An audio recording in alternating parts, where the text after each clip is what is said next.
And so news just broke not too long ago that Les Miles has been put on leave from the Kansas Jayhawks football program, and it has to do all with the news that broke earlier today. I believe ESPN was on that news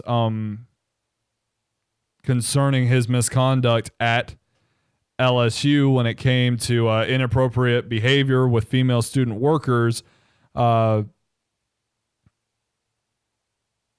Apparently, a guy that was easy to respect very early on as a young football fan because of the success that he helped carry through at LSU. Like I've always, the reason the LSU game is my favorite has a little bit to do with two things. First of all, my brother is a massive LSU fan, and he's a brand new father as well. Can't wait to meet my nephew Jackson. Congrats to your brother. Love you very much. And two, because LSU is good. They're always good, and they play Alabama hard. They want to win that game, and I appreciate the competition in that. Same reason I respect the Ravens, though I hate them so much when it comes to my Steelers, because that is the most fun game of the year because you don't know what's going to happen. Anything can happen because both teams are going to play violently, and they're going to play to win the game. And far too often, that's not the situation in so many football games. But this has nothing to do with football, does it? This has to do with a guy who apparently, if these reports are true, and you would believe that they are, considering how scathing and how often they're coming out here in the past few days, Les Miles has a lot of explaining to do, and I don't know if he'll ever get the opportunity to do it because I think this is probably the death knell in his career. But Joe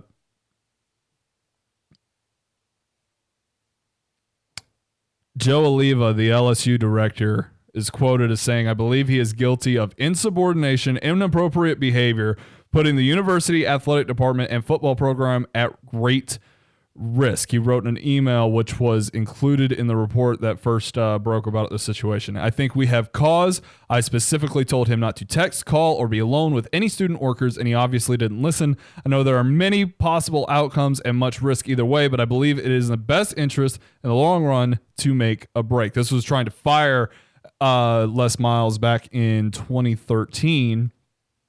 Of course, he was fired not much longer after that. Because of the play on the field, which, apparently is always what comes first. But, Tommy, I've always been open about this, even at the detriment of, how loyal Alabama fans can be. And that's a respect. But, I was an Alabama fan at one point before I went to college. But after I got to Troy, I stopped caring about the bigger time college football and just enjoyed the sport for what it was, rooted for chaos, and cheered on my Trojans. However, when I decided to go back to college and work towards getting to where I am now, I started following LSU football pretty closely and practically became a fan. Went on a visit there. Thought I was going to go to school there. Things didn't work out that way. But this was a school that I very much enjoyed my visit to more than any other school I'd ever been to, period. And very much look forward to being at and being a fan of, the whole nine, right? And ever since early in the season, when the reports dropped about the sexual allegations against the entire LSU football program, spanning back nearly a decade long, and now it's coming out that Les Miles was kind of behind the entire thing from the very, very beginning, it would appear, with the way that he was acting towards female students. But I've lost a lot of respect for this program because it's not just Les Miles. Like, Oliva's got some responsibility in this too. Like, and so does everybody else at LSU. Fire the dude. Be done with it. Stop with the insanity. Like, it's not just like it. People are going to misconstrue this as like a Me Too era thing, and it's not really it. It's there's two rules in life, right? Don't get sued, and don't be a jerk. Don't be a tool. Don't be an awful human being. And yet here he is breaking both rules in one fell swoop. How about just not abusing and harassing women? How about that? It seems like a simple thing. You know, I've lived 26 years on this earth, almost 27, and never done that. Don't have to think about it. Just don't do it. It's significantly frustrating because I'll have to go back and check the dates and stuff. But I was looking through your article. I was looking at USA Today to get more of a scope on everything because I want to be very well rounded before I go into this conversation, because this is a very touchy subject and you definitely need to know all the things before you start speaking. But what's frustrating is this.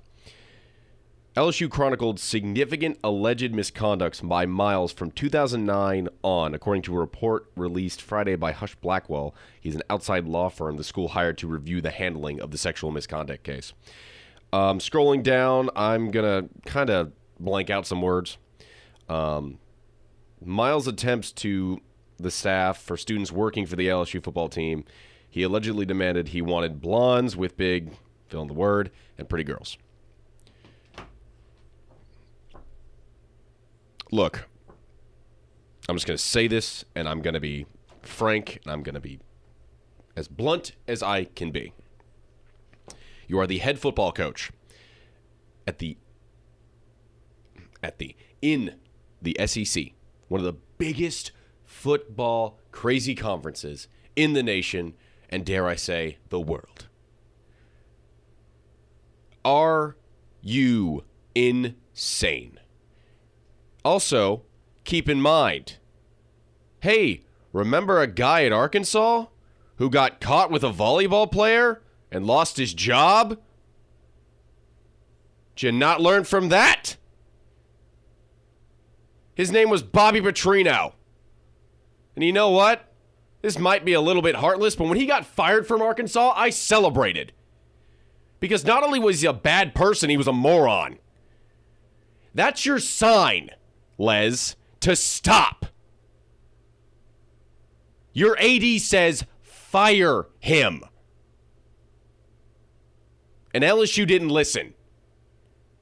It took bad play on the field for LSU to figure out maybe we shouldn't have this guy on our sidelines. It took them bad football play? He's over here taking advantage of young women, and it takes bad football play? I apologize that I'm screaming. No, you're fine. I scream all the time. But you gotta be kidding me. Especially with the Arkansas problem. We went through this once with Bobby Petrino, and that should have been a warning. And I'm not saying that every school does everything the right way, because there's things that we don't know about. We're just sports media. But it took this long, from 2009 until 2016. That one, he was fired, correct? Yeah. It took them 7 years to figure out that, hey, maybe this is a bad thing. Maybe we shouldn't do this. Look in the mirror. Well, not only that, what else was going on around that time? Penn State. They were getting the death penalty about this time. Like, what does it really take for you to decide, first of all, that I don't, need to continue in this behavior? Shouldn't have never started it to begin with, but you can at least stop. You can at least fix yourself. But understand, it doesn't matter how powerful you are. All it takes is the right person with the right information and the gall to put it out there, and you're done. You're done. And it's not about you upholding your success. Because that's just the simple part, is you're already one of the best at what you do, and you're in a position to continue to A, get better, and B, be somebody that can be looked at as possibly a legend in the business, a guy that is more or less respected. And although you get the trademark Mad Hatter and you're a bit of a quirky guy, you eat grass and yada, yada, yada, a lot of those things are endearing to you. Like people enjoy that about you. But you covering up this sort of behavior, which is unacceptable in every regard. Even if you do stop, you should still be fired, because at the end of the day, you should not be able to get away with this. That's the biggest thing is, Petrino didn't get away with it. Like Sandusky and everybody at Penn State, they didn't necessarily get away with it. Like, these sorts of things have to be punished in a way. And here Les Miles is, and you mentioned it. It takes another 7 years for them to decide, nope, he's got to go. And somehow this passes through Kansas. If we're really trying to believe that Kansas didn't know about this, then that is an even more broken program than I could possibly believe. But when they're oftentimes in situations with their basketball program trying to deal with NCAA violations because they're one of the blue bloods, and that's often what comes with that in basketball, because basketball has very dirty recruiting tactics. Nonetheless, everybody's at fault for this. Like, yeah, Les Miles is the culprit, and everybody should be upset with him. But this still reflects poorly on LSU, because guess what? After Les Miles was fired, this nonsense continued. Because in the USA Today report that came out during the season about the sexual allegations, many of those players never played it down under Les Miles. Many of those players were not recruited by Les Miles. Many of those players, were in situations where they didn't get suspended from the university itself until they were gone, until they were at other programs, or until they were out of sports altogether. So this reflects most poorly on a school that I enjoy, that I respect, that I, at one point in my life, wanted to attend, and now it's sickening. Now, I have no respect for any of it, because it's very, very similar to the Penn State thing. While everybody, and myself included, wanted to give Joe Paterno the slightest bit of, well, he told somebody and they didn't do anything with the information, it's still on Joe Paterno to have made sure that what he knew was happening stopped. And that's why he was still involved in the punishments that Penn State got. Was it unfortunate that most of that situation resulted in his death? Yes. But at the same time, and out of total respect for what he was as a football coach, you still have to create an environment that is safe for all sorts of people, because all sorts of people help a football team. It's not just the 11 guys and the head coach and the coordinators and the position coaches. It's all the people, all of them, whether it's towel boys or water girls or medical, all of it. And half of them are women these days. And that's impressive. But at the same time, every single woman, whether it's my daughter or Joe's wife or some person we don't know, that person should feel safe at work, especially in a college environment where the entire institution is about creating an environment of special people that know how to do things at the highest level, rarely screw up, and get the job done, and be in at least an on-campus respects, be legends, or be somebody that could be successful in their job field for the rest of their career. Like, that's what you're building up. And at some point, you've got to be able to wrangle this in, because if you allow it to go on for nearly a decade, you're asking for it.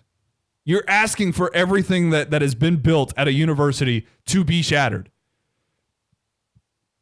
It's hard enough to get past it when it happens and you have to deal with it immediately. Even if you swiftly deal with it, there will be repercussions and you still have to deal with the situation. But when you let it go on for 10 years, you have compounded upon the fact of a situation that cannot be repaired, of something that is going to take a long time to deal with.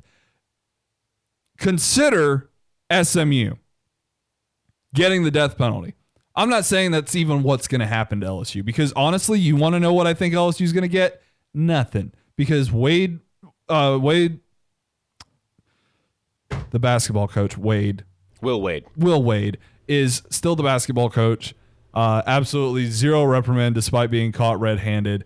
Regardless, all of this, they're going to put it down as petty or just being an old man or yada, yada, yada, or you can't blame him for wanting to look at a certain type of woman throughout the day and all this other garbage. Everybody's going to be fine out of this. Les Miles is probably going to have to legitimately retire from coaching now. But they have created a situation that cannot be repaired, I think. I would never want my children to go to this university. Like, if this crap happened at Alabama, like, I would have a serious problem. Now, Alabama's gotten in its problems before, but nothing like even close to this. So, like, it's almost incomprehensible. The fact that somebody who is successful at what he does is willing to throw all of that away should one tiny bit of information ever be leaked. Like, and that's I don't want that to be misconstrued as a way of, it's okay as long as you don't get caught. No, it's not okay. Just don't freaking do it. I mean, it's not okay in general. I mean, let's just tie it back to here at Tide 100.9. We have so many amazing interns that we make welcome here. We love what they do. Everything they do is fantastic. Not once have I ever thought about what he thought to do with these interns. Every time I see a male or female intern, I always wonder, what will they bring to the table today that will make this station better? And every time they show me something that makes this station better. There's so much here to unpack, and it makes my brain just shake in anger that this happened starting 2009. You know why it probably got swept under the rug, and both of us might agree on this? Oh, well, they were in contention for a national title in, 2 of those years. 3 of those years. So yeah, we'll just sweep it under the rug. Stop using good football as an excuse to look away from the darkness that is in the world. And that includes Alabama too. And I bleed crimson. It's ridiculous, and I'm sorry that these young women had to go through this because there was a head coach who couldn't figure it out. He's married. Come on.